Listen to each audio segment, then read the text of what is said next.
pregar, não, mas eu preferia que esses pastores pregassem lá também.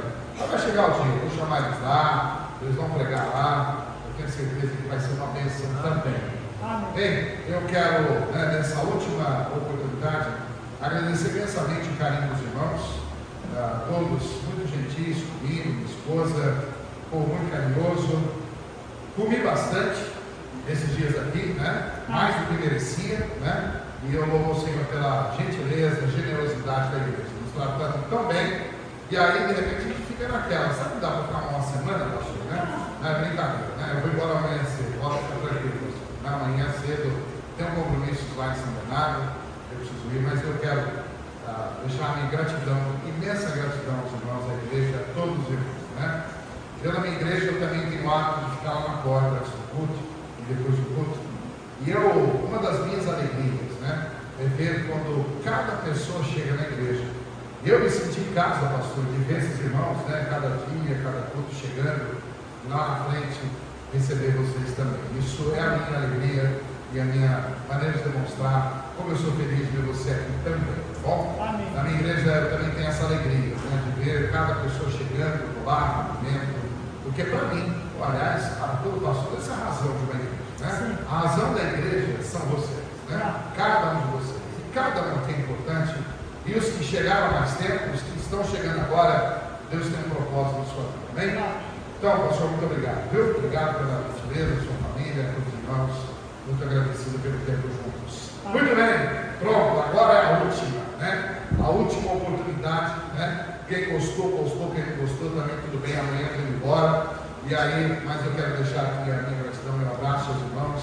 Estejam orando por nós. Esse irmão aqui, ó, já estou de olho, hein, pastor? Estou de olho nesse irmão. Vem cá. Eu quero te dar um abraço aqui, de gratidão, viu? Eu vou pedir para que ele vá lá para um estágio, mínimo. Uns dias, pode, pastor? Só uns dias, não precisa ficar, não. Uns dias lá, fazer um estágio, ensinar para os irmãos lá como é que é essa gentileza, Porque o maior elogio que o cristão pode ter é quando ele se torna um servo, E esse aqui é um servo, Amém. Obrigado, tá? Mas eu quero que você vá para mim, tá? Cadê o microfone aqui, pastor? Paulo, eu quero que você pedir para você orar para mim e pela mensagem, pode ser? O microfone dele aqui. Oremos. Senhor Deus, amado Pai, Senhor, obrigado por esse dia de conferência, Senhor. Obrigado por esses irmãos, Senhor, que puderam estar aqui. Obrigado pelo pastor Antônio, Senhor, que tem nos abençoado todos esses dias, Senhor, pregações maravilhosas, Senhor. Senhor, que abençoe esta noite agora, Senhor.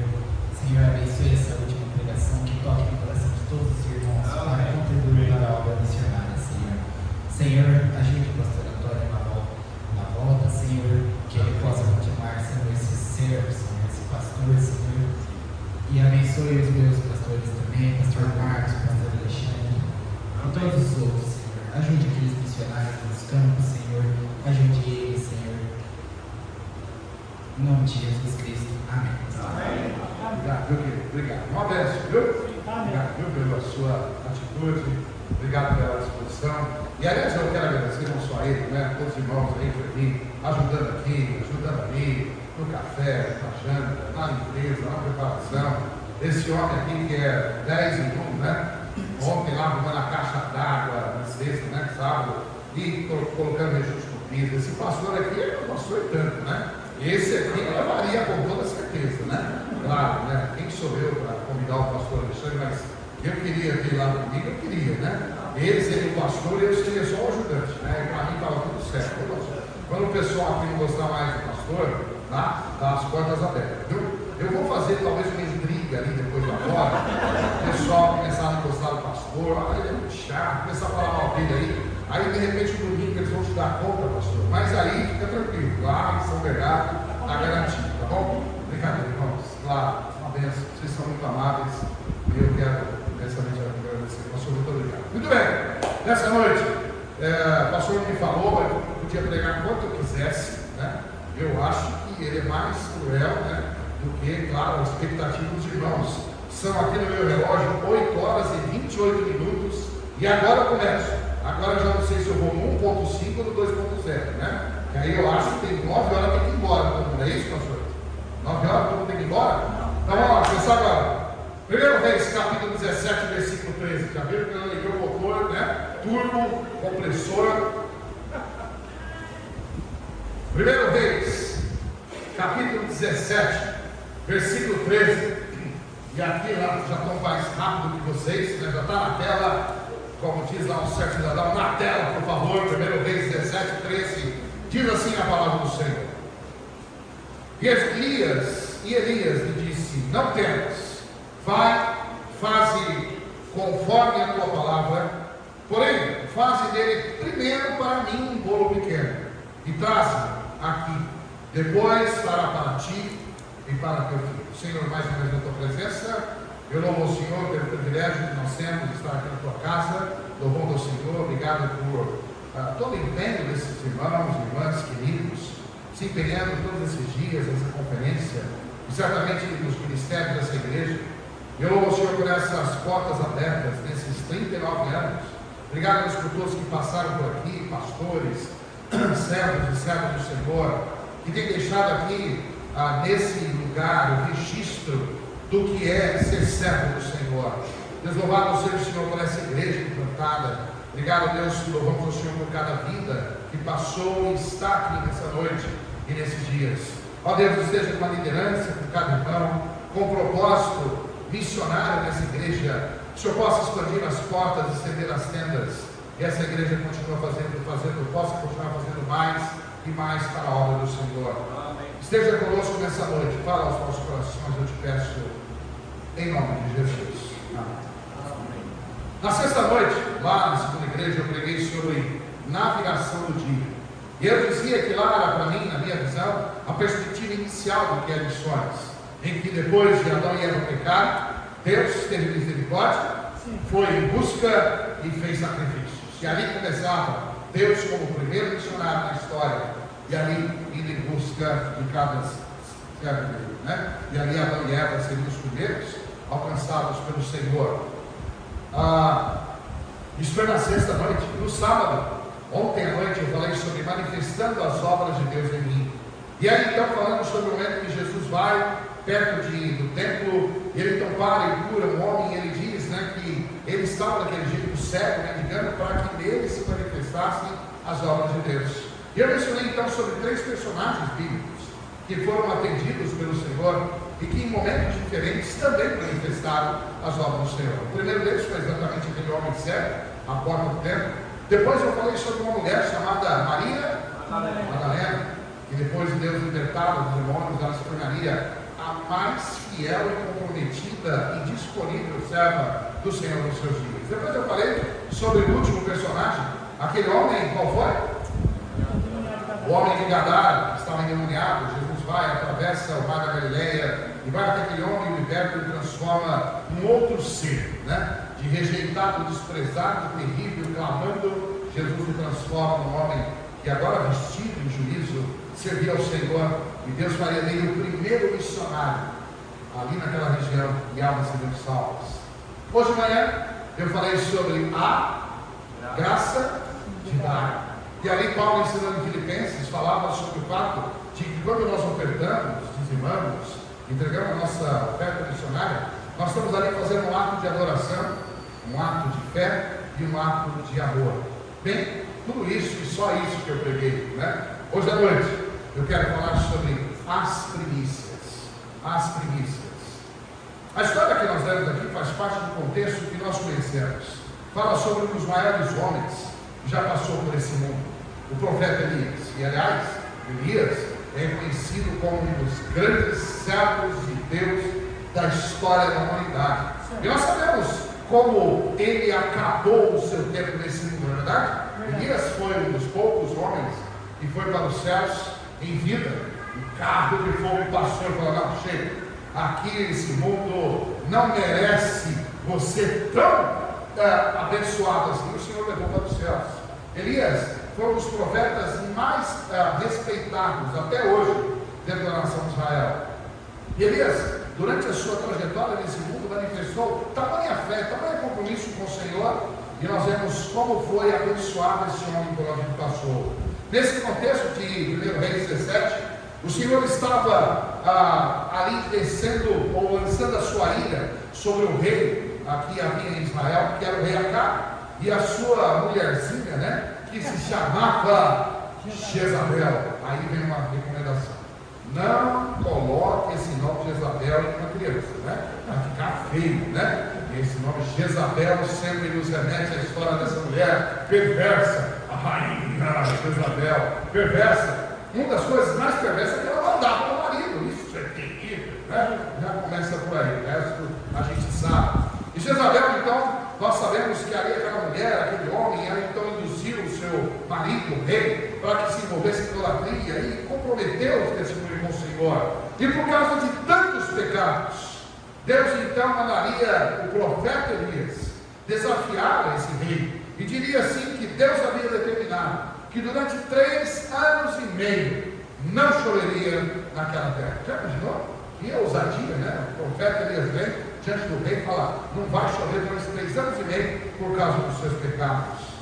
E olha, quando a gente ouve essa história e vê sobre esse desafio que Elias, o profeta de Deus, lançava sobre o rosto do rei Acabe, dizendo que era por causa dos seus pecados, só Acabe sofreria? Não. Haveria uma crise social. Todo aquele povo sofreria por causa de um rei perverso. Aliás, é assim, né? Os nossos governantes podem abençoar o seu povo, ou os nossos governantes podem ser a causa de muitas dificuldades. Não era diferente. E lá estava o fato de que, por causa de um rei perverso, um rei contra Deus, todos seriam afetados, inclusive o próprio profeta Elias. Então, portanto, era um dedo para cá e 3 contra ele. Olha, não vai chover, vai faltar água. E o fato de não ter chuvas, também não teria colheita, não haveria mantimentos sendo colhidos. Mas o profeta do Senhor, depois de ser obediente ao Senhor, de confrontar aquele homem, o rei Acabe, o Senhor tinha um propósito de como preservar o profeta Elias no meio de uma crise. E aliás, aqui é uma questão bem interessante. Deus sempre tem um meio de preservar seus servos no meio de uma crise. Amém? Os servos fiéis, Deus sempre tem um plano para preservar no meio da crise. E o primeiro meio que Deus usaria era levar Elias para um ribeiro chamado Ribeiro de Querite, um braço do rio Jordão, e ali, naquele pequeno riacho, que muitas vezes do ano tem água e outras não, o Senhor daria a ele água fresca, mas só de água não dá, né? Já imaginou se eu só tivesse água assim, né? Essa água abençoada que ele me traz aqui, muito boa por sinal, fresquinha, é mais ou menos o que Elias podia ter todo o tempo. Aliás, uma análise dizia que aquele braço do Rio Jordão, ele era bem comum que as águas fossem geladas, porque desciam das partes geladas do Monte Hermon, e ali esse afluente muitas vezes ficava justamente por causa dessa parte do inverno. Então Elias tinha água fresquinha, de geladeira quase, né, naquele lugar. Mas não bastava só água, afinal só de água não dá para viver muitos dias. E Deus então mandaria corvos, e aí a gente sabe que o corvo, aquele bichinho, né, preto, bicudo, esquisito. Curiosamente, a gente estando em Israel esses dias, como eu mencionei, a gente viu quantos corvos, tem muito corvo naquele país, né? Onde você vai, você vê corvos, né? E aí a Cristina, inclusive, minha esposa, estava dando aula para as crianças recentemente na nossa igreja, falando sobre isso, sobre esse momento, e ela então tentou tirar umas fotos dos corvos lá em Israel, ia mostrar para os alunos dela, e ele falando sobre Deus usando aqueles animais, né? Aqueles pássaros tão comuns, para que trouxessem comida todos os dias em Israel. Em 1 Reis, capítulo 17, versículos 3, 4 e 6, Deus dá ordem para Elias: retira-te daqui e vai para o oriente, esconde-te junto ao ribeiro de Querite, que está diante do Jordão, e há de ser que beberás do ribeiro, e eu tenho ordenado aos corvos que ali te sustentem. Que coisa, né? Eu queria o nome, endereço e celular dos corvos que trazia para ele, né? E se alguém conseguir, por favor, né? E veja o versículo 6: e os corvos lhe traziam pão e carne pela manhã, como também pão e carne à noite. E ele bebia do ribeiro, já pensou? Que maravilha, pão com carne e água fresca, que maravilha, né? E aí Deus resolveu sustentar Elias por um tempo assim. Eu fico pensando, uma vez alguém me perguntou assim: o que você acha? De onde você acha que esses corvos tiravam o pão e a carne? Essa é uma pergunta, né? Só uma especulação. E alguém diz assim: pode ser que eles entravam no palácio onde o rei estivesse, iam lá, pegavam do palácio da mesa das cozinhas do rei Acabe, tiravam de lá, voando, levavam o profeta eleito. O fato é que, de alguma maneira, porque corvo, nunca vi um corvo padeiro, nem um corvo açougueiro, né? Eles tinham que buscar de algum lugar pronto, e eles traziam para Elias. Mas no verso 7 vem a questão: de repente o rio secou. Alguém poderia pensar assim: xiii, né? Essa história de Deus não durou muito. O rio secou. Aí vem a parte difícil. Aí, se dessa história é tão bonito, os corpos trazendo pão e a água ali do ribeiro, de repente o rio seca. E aí então vem a ordem mais estranha que um servo do Senhor poderia ouvir dele. Ele disse que uma viúva pobre o sustentaria. 1 Reis capítulo 17 ainda, no versículo 9. Depois que o ribeiro secou, Deus disse assim: levanta-te e vai para Sarepta, que é de Sidom, e habita ali. E eis que eu ordenei, veja bem, ele tinha ordenado os corpos, né? Agora diz: e eis que eu ordenei ali a uma mulher viúva que te sustente. Curiosamente, Sarepta era uma cidade mais ao sul, e essa cidade de onde havia saído Jezabel. Ou seja, esta enfurecida que procuraria Elias, o único lugar que ela não procuraria era na sua própria cidade. E foi para lá que Deus enviou Elias, para a região de onde havia saído essa mulher, essa rainha. E ali Deus escolheria o mais rico, o mais abastado, o lugar mais provável. Não, Deus escolheria uma mulher viúva, pobre, com um filho que nem era muito saudável e que sequer tinha um sustento para eles próprios. Os versos 10 a 12 falam sobre essa conversa. Quando Elias chegou lá para conversar com essa viúva, né? E aquela história que nós vamos ter no contexto, eu vou apenas mencionar. Elias chega e pede água. Aí a água, lembre-se, crise, a água secou, não chovia, o ribeiro tinha secado. Vem Elias e fala assim: você poderia me dar água? Bem, isso já é uma dificuldade, na verdade.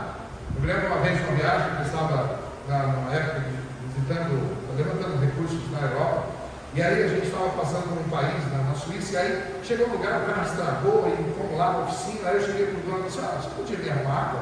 Ele falou para mim assim: vai comprar. Vamos com ele, né? Vai comprar. Eu falei: puxa, que maldade, né? Se fosse no Brasil, o pessoal até daria, né? Mas lá o pessoal é assim, nada disso. E eu me lembro dessa viúva. E aí ela vem essa pergunta que eles: você poderia me dar água? E ela dá um jeito, não sei quanto ela tinha na sua botija, vai lá e traz água. Aí a água até que já era difícil, mas não foi o mais difícil. E aí nós vemos que essa mulher então recebe uma outra história: você poderia fazer um pão, um bolo e trazer para mim? Então a viúva chega: não, peraí, agora vamos conversar direito.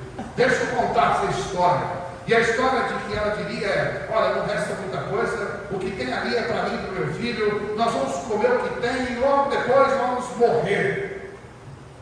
Essa era a resposta da mulher. E ela estava mentindo? Não, era verdade. Lembra-se da crise? Lembra da crise que Deus havia colocado? Falta de chuvas, a colheita era falha, e ainda aqui uma viúva pobre, ou seja, ela tinha uma resposta justificável, não é verdade? Não era uma resposta justa, não era uma resposta aceitável, não era coerente às circunstâncias. E aí, diante dessa resposta justificável, vem então o versículo inicial com a fala do profeta, e o versículo 13, vem Elias duro e diz assim: Elias disse: não temas, vai, faze conforme a tua palavra, porém faze dele, aquele pouquinho que você tem, faze dele primeiro para mim um bolo pequeno, e traze-o aqui, depois fará para ti e para teu filho. Eu fico pensando, eu não sou tão cara de pau, né? Talvez o pastor Alexandre é mais cara de pau que eu, né? No bom sentido, né? Mas não sei, pastor, não sei se eu tinha coragem de pregar esse negócio para essa mulher, não. Deus tinha que falar muito claro para falar isso, né? É uma mensagem do você vai lá, faz primeiro, mas eu tenho um pouquinho para meu filho. Vai lá, faz primeiro para mim.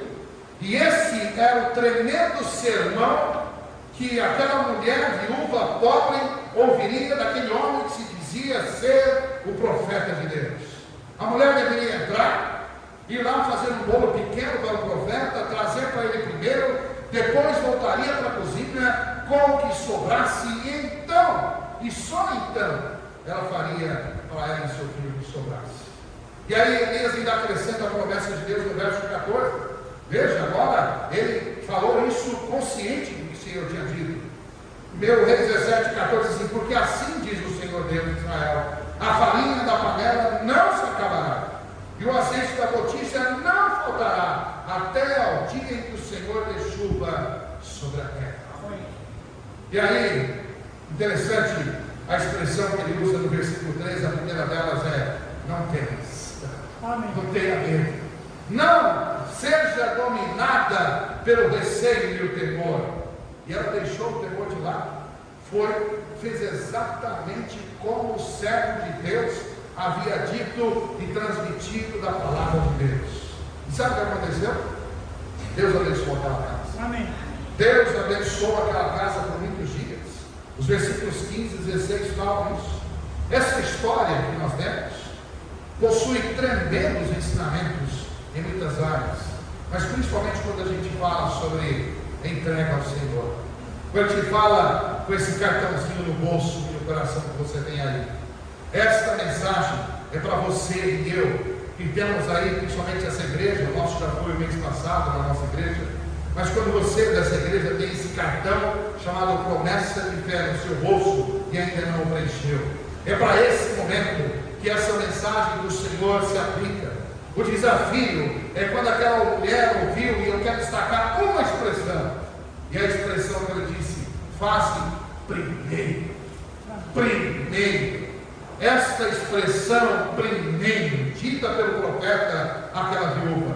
Por que aquela mulher, aquela viúva pobre, deveria fazer primeiro ao servo do Senhor?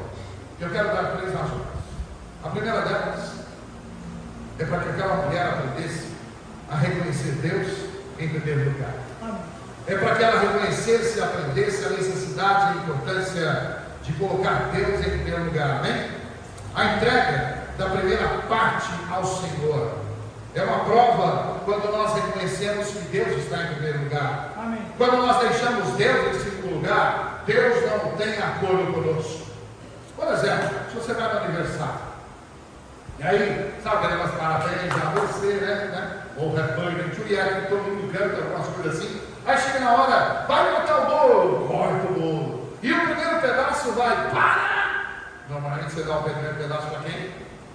Para quem você dá o primeiro pedaço do bolo? A pessoa que você ama mais. O filhinho querido vai dar para a mamãe. Alguns vai para o papai, né? Fazer o filho, né? Tem hora que o papai anda na vida, né? Tem hora que se é o aniversário da mamãe, ela vai dar hipoteticamente para o seu digníssimo marido, ou sei lá, deveria, né, pessoal? Ou se é o marido que é aniversário vai acordar, vai dar, deveria dar para a sua querida esposa, né? Quando o rapaz está de olho numa moça, já está mais ou menos assim, vai dar o primeiro pedaço para ela, né? Quando os noivos se casam, ele vai dar um pedacinho para ela, e ela, todo aquele doce, né, de açúcar, vão dar o primeiro pedaço para o outro. Não é assim? Por que a gente faz isso? Afinal de contas, quando você pega um bolo e corta os pedaços, tem algum pedaço que é diferente do outro? Não sei, pastor, tem uns que tem mais ameixa, mais morango, não é por isso. Mas em geral o bolo é igualzinho. Que diferença faz dar o primeiro pedaço para a pessoa que nós amamos? Que diferença? Faz muita diferença, não é verdade? É a nossa demonstração a quem nós amamos mais.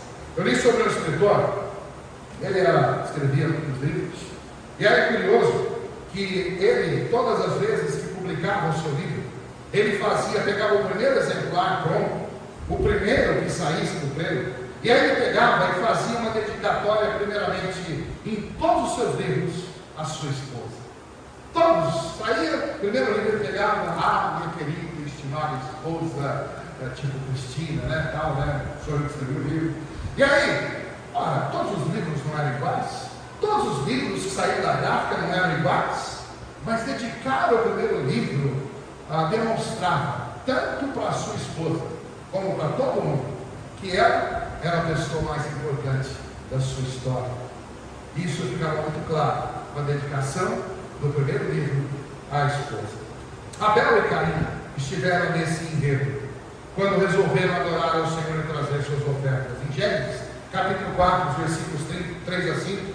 E aqui eu estou querendo construir um princípio da palavra do Senhor. Primeiro, em Gênesis 4, 3 a 5, nós vemos os dois filhos de Adão e Eva. E aconteceu ao cabo de dias que Caim trouxe do fruto da terra o quê?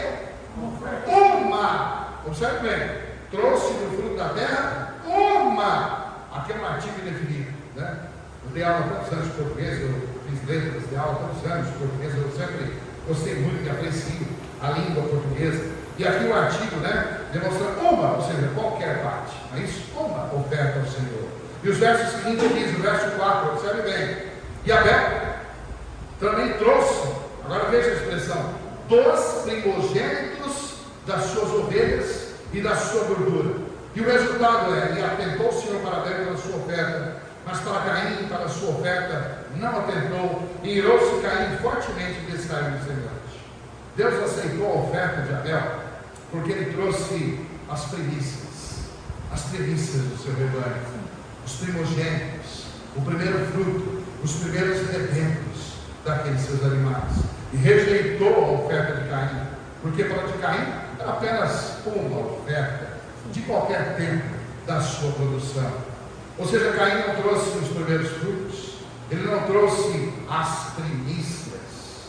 E como ele não entregou as primícias, Deus rejeitou a sua oferta.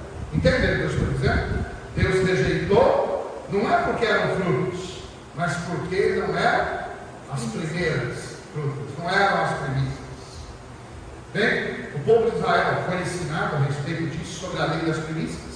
Em Êxodo 34, versículo 26, diz aí o texto: as primícias dos primeiros frutos da terra trarás à casa do Senhor teu Deus. Não cozerás no cabrito, no leite de sua mãe. Veja, a instrução era: as primícias dos primeiros frutos da sua terra trarás à casa do Senhor teu Deus. Para Israel, aliás, a instrução é que quando eles realizassem a colheita, nem deveriam comer dela antes de trazê-las ao Senhor. Levíticos 23:14, Deus diz bem claramente a Israel: e não comereis pão, nem trigo tostado, nem espigas verdes, até aquele mesmo dia em que trouxerdes a oferta do vosso Deus. E ainda diz: estatuto perpétuo é por vossas gerações e por habitações. Israel havia aprendido que enquanto não trouxessem para Deus a parte de Deus, que era qual parte? As primícias, nem deveriam desfrutar da colheita. Ao fazer isso, o Senhor era reconhecido no seu devido lugar, o primeiro lugar. Amém. Esse princípio, portanto, se aplica, e é o único princípio que Deus se agrada quando nós trazemos aquilo que temos do Senhor. Quando você separa, por exemplo, o seu dízimo, pastor, eu entrego meu dízimo todo mês, eu trago as minhas ofertas, eu trago a minha oferta de promessa de fé. A pergunta é: estes itens são os primeiros itens do seu orçamento? Mas pastor, que diferença faz? Se ele é o número 1, se ele é o número 53, ufa, você tem um orçamento de 53 itens, vou orar por você, né? Senhor, alivia, né? Mas enfim, pastor, mas eu entrego tudo durante o dia, eu já disparo. E aí sobra mês e falta salário. Mas é a primeira coisa que você faz no seu orçamento? Alguém dizia: mas qual a diferença? Só isso, que Deus só quer as primícias. São muitos os textos que nos ensinam sobre esse princípio. Provérbios, capítulo 3, versículo 9 e 10. Honra ao Senhor com os teus bens, e com a primeira parte de todos os seus bens. Observe bem, quando nós honramos ao Senhor com nossos bens, nós entregamos para Ele o quê? A primeira parte, as primícias do que nós ganhamos. E aí eles encherão os seus celeiros e transbordarão de vinho os seus olhos. Jesus dizia em Mateus capítulo 6:33, eu sei que todos aqui devem saber de qual. Mateus 6:33. Mas buscar primeiro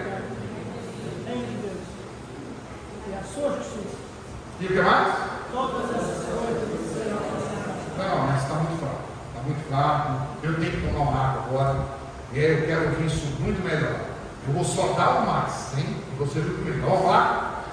Mas. Buscar primeiro o reino de Deus e a sua justiça, e todas essas coisas nos serão acrescentadas. Observe bem. Todos esses textos e todos esses princípios se referem ao mesmo ato de darmos primeiro ao Senhor as primícias, como foi a instrução que aquela viúva pobre recebeu do profeta Elias. Quando ela foi orientada, ele disse para ela: primeiro pedaço para o servo do Senhor. Quando nós damos a Deus e colocamos no primeiro lugar, nós jamais nos frustraremos.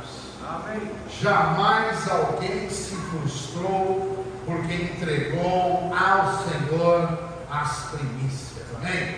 Ninguém jamais se decepcionou com o Senhor.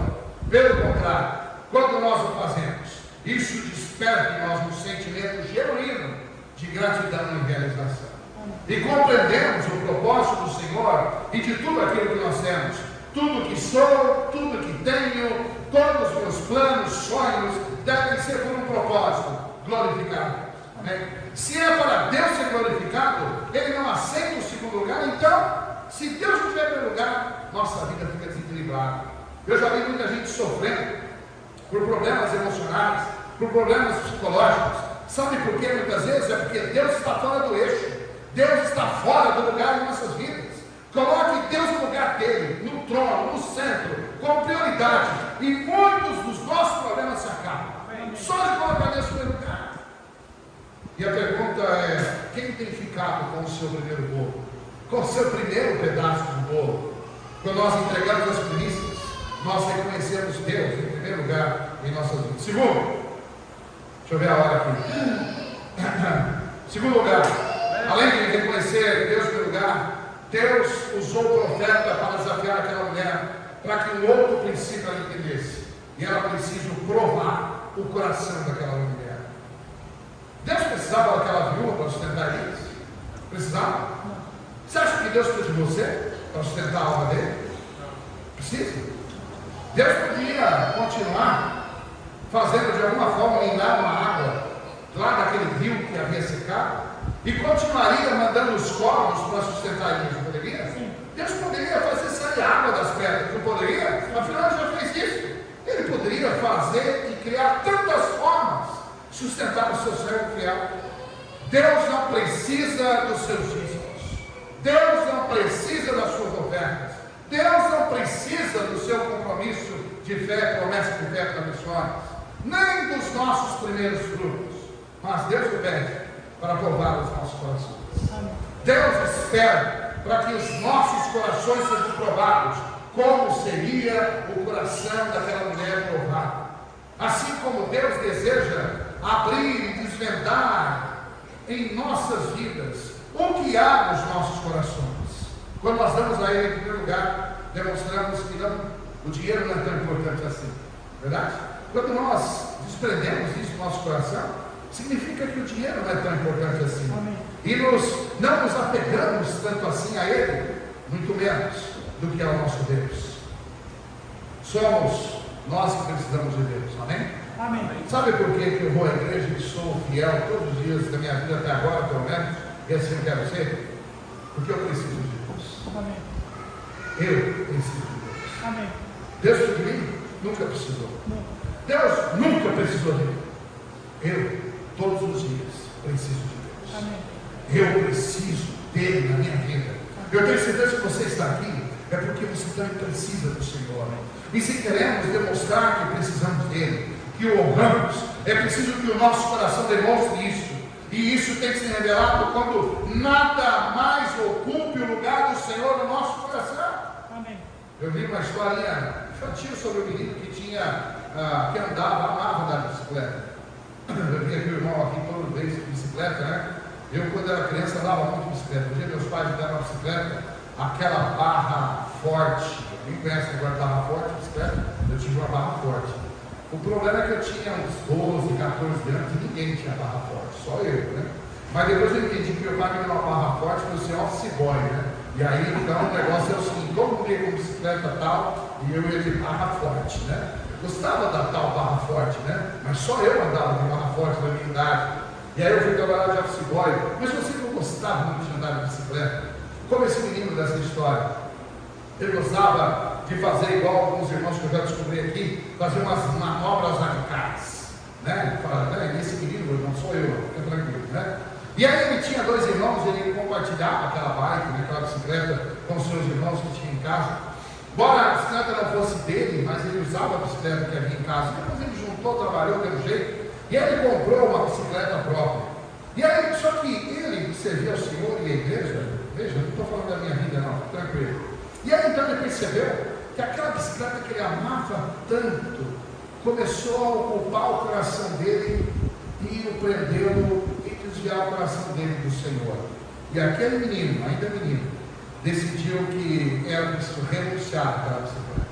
Ele percebeu que ele começou a amar muito aquela bicicleta. E ele então decidiu que por mais que ele amasse andar de bicicleta, ele decidiu vendê-la e entregar o valor ao Senhor, para dizer: Senhor, eu amo mais o Senhor do que a minha bicicleta. Incrível! Quando nós entregamos, nós revelamos o nosso coração. Entregar ao Senhor as primícias do que temos é dar a Ele a honra, é distingui-lo, é demonstrar o lugar especial que Ele ocupa em nossos corações. Deus quer ser o primeiro, mas é preciso que nós demonstremos isso em nossos corações. Amém. Satanás foi lançado do céu, sabe por quê? A tentativa dele foi no seu coração de que ele ocupasse essa posição que era de Deus. E ainda hoje, ele tenta tomar o trono de Deus nos nossos corações. Quantas vezes Satanás nos arrasta para fora, longe de Deus, e nos coloca um mundo de ilusões, mas tira Deus do nosso centro do coração. Olha, devemos lembrar que Deus não pode ser movido do lugar que é dele, o trono, o centro do nosso coração. A Bíblia está repleta de histórias de servos de Deus que mantiveram Deus no meu lugar, como historiamente deixaram isso muito claro, mesmo que pagando alto preço. Lembra a história de Abraão? No Monte Moriá, quando aquele homem já idoso recebeu a promessa, e então veio o seu filho Isaac, e ele o amava de todo o coração. O homem já com mais de 100 anos, e aquele menino lá do lado dele, né? Tipo certas pessoas que corujam os netos. Eu não vou dizer quem sou, mas o fato é que aquele homem amava tanto o seu filho. E aí Deus falou assim: peraí, vamos provar o coração dele, quis saber. Vamos provar o coração dele. Eu sabia, mas precisava provar o coração do próprio Abraão. E Deus então diz assim: vai lá e sacrifica seu filho no Monte Moriá, lá naquele lugar onde mais tarde Jesus naquela região seria sacrificado. E nós sabemos que Deus poupou a vida de Isaac, fazendo ali um projeto de Jeová Jiré, sendo aquele que morreria por Isaac. Amém. Mas Abraão, ele então foi e se dispôs a sacrificar o seu filho, para mostrar que Deus estava no primeiro lugar no seu coração. Amém. José, o grande José, ele decidiu ir para a cadeia, ser preso, mas para não pecar contra Deus, numa relação adúltera da mulher de Potifar. Não, eu prefiro ir para a cadeia do que contrariar o Deus do meu coração. Amém. Sadraque, Mesaque e Abednego, amigos de Daniel, decidiram que não colocariam uma estátua no lugar de Deus. E por isso foram lançados numa fornalha de fogo ardente, porque não quiseram tirar Deus do seu coração. Amém. Daniel foi lançado numa cova de leões, porque decidiu se manter fiel, orando ao Senhor, mesmo perseguido. Não quis tirar Deus do centro da sua vida. Amém. Os apóstolos, nos dias de Cristo, foram presos, açoitados, e ainda disseram: mais importa obedecer a Deus do que aos homens. Esses personagens e tantos outros, as suas decisões provaram que aquilo que havia nos seus corações era Deus no primeiro lugar. Amém. Quantas vezes eu vejo pessoas que não dão, não ofertam, não entregam, não denunciam, e aí o que acontece? É a prova do coração, é um coração não resolvido para com o Senhor. Quem tem ficado com o primeiro pedaço do bolo na sua vida? Ao entregarmos as primícias, provamos o nosso coração perante o Senhor. Sim. Terceiro e último, calma, vamos quase ir embora. Terceira e última lição que aquela mulher aprenderia, que ela viu a pobre, e aí ela foi ensinada a exercitar fé. Quando aquela mulher ouviu aquele homem dizer, depois ela disse, só tem comida para o meu filho, depois chegou, nós vamos morrer. Aí vem o Elias e fala, não, vai lá, faz primeiro para mim. Aquela mulher deve ter ficado assustada, né? Imagina, se você estivesse no lugar dela, o que você faria? Que cruel! Que homenzinho mesquinho! Prenderam para ele! E aí ela disse, ela ouviu o profeta dizendo assim, vai, faz primeiro o que quero bolo para mim, primeiro para mim, e em seguida, traz ele para mim, depois você vai e faz para você e para o seu filho que restar. Aí a pergunta é muito simples, não precisa ser nem engenheiro nem matemático. A conta fechava? Fechava essa conta? Ela tinha dito que tinha só uma porção para ele e dela, não é isso? Aí vai ele, faz primeiro para mim, agora já eram 3, mas era para 2 só. 2, pouquinho e não restava. Aí vem e fala, faz primeiro para mim, e você volta, faz para você. A conta fechava? Não fechava? Não precisa nem ser muito matemático, né? Para pensar nisso. Não é aquele negócio, chegou a visita, põe mais água no feijão. Não. Era só um pouquinho de farinha e um pouquinho de azeite.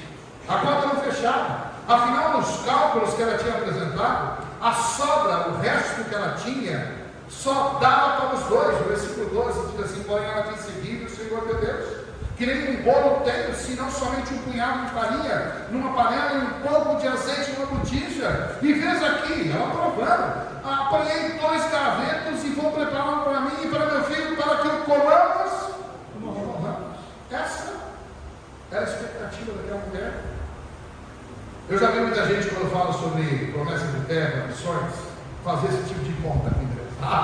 Senhor, nem vai dar, não tem. Fiz o orçamento, fiz as contas, dá para mim, para minha mulher, e olha lá para meus filhos, e olha lá, não dá para pagar o aluguel, a prestação, mas não dá, pastor, não cabe. Não é assim a nossa conta fria em matemática? E aí nós olhamos com os olhos físicos, com a calculadora no celular, fazemos a conta do orçamento, 1 mais 1 menos 2 menos 9, 9 fora, não dá nada, não consigo entregar nada para a obra do Senhor. É assim que nós fazemos contas. O profeta então fez aquela mulher abrir os olhos espirituais, os olhos de fé. E essa é a diferença na matemática do céu. Amém? São os olhos pela fé. Amém. E diz que ela não deveria temer. Pare de ter receios. Não duvide. Amém. Não questione Deus. Amém. Não duvide de Deus. E Deus multiplicaria a comida daquela casa. Amém. E assim foi. Glória. Irmãos, não sei você, mas eu já vi Deus multiplicando arroz. Está lá pela casa. Eu não sei como. Porque um grão, mais um grão, eu não sei fazer a conta. Mas Deus fez muitas vezes o grão de arroz na minha casa ser multiplicado. Amém? Amém? Eu já vi o sapato, a sola do meu sapato durar mais tempo do que deveria. Sim. Irmãos, nós muitas vezes olhamos as coisas apenas pelo olhar humano. Às vezes você olha na carteira, não tem nada. Eu sei que hoje ninguém carrega dinheiro mais, né? Só cartão, Pix, celular. Mas quando as pessoas carregavam dinheiro, né? Hoje quase não carrega. Se olhar e fazer as contas, não dá. Irmãos, quantas vezes Deus faz prova do nosso coração e nós confiamos e Deus multiplica aquilo que temos. Amém. Aquela mulher obedeceu, não teve receio, não temeu, ouviu o profeta do Senhor falar e não faltou pão e azeite naquela casa. 1 Reis 17:14, assim diz o profeta, porque assim diz o Senhor Deus de Israel. Veja, a autoridade não estava no profeta. Ele queria dizer, olha, a autoridade é de Deus. Assim diz Deus, o Deus de Israel. A farinha da panela não se acabará, e o azeite da botija não faltará, até o dia em que o Senhor dê chuva sobre a terra. E sabe o que aconteceu? O resultado disso, os 3, a mulher, o filho e Elias, os 3 foram supridos. Amém? Quem supriu aqueles 3? Foi o profeta? Foi a viúva? Foi aquele menino órfão de pai? Não. Foi o governo? Foi o rei Acabe? Foi a situação social que mudou? Não, a crise só piorou. Não. Sabe quem foi? Foi Deus. Amém. Foi Deus. Sabe por quê que Deus fez isso? Porque Deus fez daquela casa e não das outras que multiplicasse a farinha e o azeite. Sabe por quê? Porque ela confiou. Amém. Porque ela teve fé. Ela confiou e Deus fez. Glória a Deus Deus. fez. Amém. Sabe por quê que Deus fez? Sabe por que Deus continua fazendo? Porque Ele tem prazer em abençoar os seus servos. Amém. Ele confia. Glória a Deus. Deus tem prazer em suprir as nossas necessidades. Amém? Amém. Provérbios 3, verso 9 e 10, eu já li o verso 9. Honra o Senhor com os teus bens, com a primeira parte dos teus ganhos. E o verso 10 diz: e o resultado é: se encherão os teus celeiros e transbordarão de vinho os teus lagares. O texto que eu li de Mateus 6, 33, nós falamos de fora. Quando fala buscar primeiro de Deus e a justiça, e a continuação do que Deus faz, e todas as coisas, essas coisas, nos serão acrescentadas. Amém. Ou será que é exagero exercitar a fé no Senhor? Por que será que muitos deixam de entregar seus dízimos, suas ofertas? Por que muitos deixam e ficam de fora dos compromissos de promessa de fé para missões? Sabe por quê? Porque não confiam em Deus e nem querem exercitar a sua fé. Fazem contas do que estão vendo. Ah, mas Deus enxerga muito além daquilo que nós enxergamos. Amém. Sabe, muitas vezes nós enxergamos o que os homens fazem, do que o governo faz, do que a empresa que nós trabalhamos faz, do que aqueles que à nossa volta estão fazendo, mas deixamos de ver o que Deus tem feito por nós. Quantas vezes é Deus quem faz e faz grande diferença? Sim. Se aquela viúva, naquele dia, não fosse desafiada pelo profeta para que exercitasse sua fé, o filho daquela mulher, daquele menino, seria exatamente o que ela tinha previsto. Claro. No final do versículo 12, ela diz: para que comamos e morramos. E eu imagino que muitas famílias morreram e passaram fome e foram dizimadas naquelas circunstâncias. Mas Deus naquele dia escolheu aquela mulher, aquele menino, para que o servo de Deus viesse e fizesse deles luz no meio das trevas. Ao agir pela fé do Senhor, aquela casa, não as demais, mas aquela, foi tremendamente abençoada pelo Senhor. Sabe, irmãos, é assim que Deus quer agir na sua casa. Amém. É assim que Deus quer agir na minha casa. Mas é necessário que os nossos olhos espirituais sejam abertos. Quem tem ficado com o seu primeiro bolo, quando nós entregamos as primícias ao Senhor, exercitamos a nossa fé no Deus que tanto amamos. Amém. Eu quero concluir, e aí já são 9 e 10, eu já estou terminando. Infelizmente, muitos olham para aquele quadro de missões e olham para aqueles missionários que apareceram nesse vídeo, nos pequenos vídeos. Talvez como aquela viúva olhou Elias no primeiro momento que ele chegou, no início da conversa. E quando aquele profeta chegou e apresentou o projeto de Deus, e apresentou que ela devia agir, que ela deveria agir com promessa de fé, talvez ela pensou assim: não tem nem para mim, nem para meu filho, nem para minha família. Como? E muitos vão responder assim. E aí talvez ela pensou: lá vem aquele profeta barra missionário barra pastor para tirar um pouco que eu tenho. É verdade? Tem muita gente que pensa assim. Sim. Quando o pastor veio falar de missões, lá vem tirar um pouco que eu tenho. Pastor, eu tenho tão pouco, alguns vão dizer, é tão pouco que não vai dar. E eu penso que aquela mulher falou a mesma coisa. É a mesma conversa de 3, 4 mil anos. E estas pessoas que assim respondem, nunca compreenderam que o servo de Deus é o instrumento de Deus para abençoar nossas casas. Amém. Deus quer abençoar a tua casa, amém? Amém. Deus quer abençoar a tua família. Amém. Deus quer abençoar os seus negócios. Deus quer abençoar a sua vida. Mas é primeiro preciso que o primeiro bolo seja entregue ao Senhor. Sim, sim. Por quê? Porque é preciso reconhecer Deus em primeiro lugar. Amém. Porque Deus quer provar no nosso coração. Sim. Ele quer exercitar a sua fé. Deus não deixaria faltar a provisão e a bênção naquele lado, assim como não deixará faltar na sua casa. Eu creio nisso. Amém. Não sou eu que estou prometendo, não. Eu não estou prometendo igual algumas igrejas, né? Dá tudo. Não estou prometendo nada. Eu estou dizendo o que Deus tem dito para a minha vida, para a sua vida pela palavra dele. O servo do Senhor, eu tenho certeza que Deus teria outros meios de sustentar o profeta Elias. Você não quer isso? Você não acha que Deus tinha outros meios de sustentar Elias? Você não acha que Deus poderia sustentar aqueles missionários de outra forma?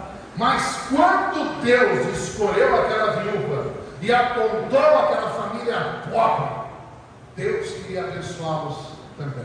Amém. Deus queria abençoar isso tudo, e não só para os missionários, não só para o profeta, mas queria abençoar aquela casa, aquela mulher, aquela família.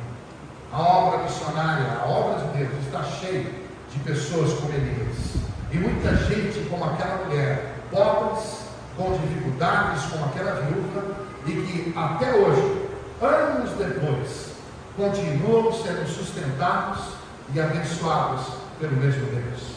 Sabe quando isso é possível? Quando entregamos a Deus as primícias. Senhor nosso Deus, obrigado pela tua palavra. Que o Senhor seja louvado e agradecido através das vidas desses irmãos e irmãs desta igreja. Ó Deus, que não apenas entreguemos alguma coisa ao Senhor, como oferta ou sobra, mas a primeira parte do nosso ganho sejam entregues ao Senhor. Ó Deus, traga essa consciência sobre o teu lugar nos nossos corações, o teu lugar diante de nossos dízimos, ofertas e compromisso com a obra missionária. Eu sei, Deus, e eu creio que assim como o Senhor quis abençoar aquela mulher, aquele menino, o Senhor quer abençoar ainda mais essa igreja. O Senhor quer multiplicar, Deus, essa igreja, abençoar com mais pessoas, abençoar essas famílias batalhadoras que trabalham no dia a dia, muitos com tantas dificuldades. Eu sei disso, ó Deus, eu creio que muitos aqui batalham duro para manter as suas casas.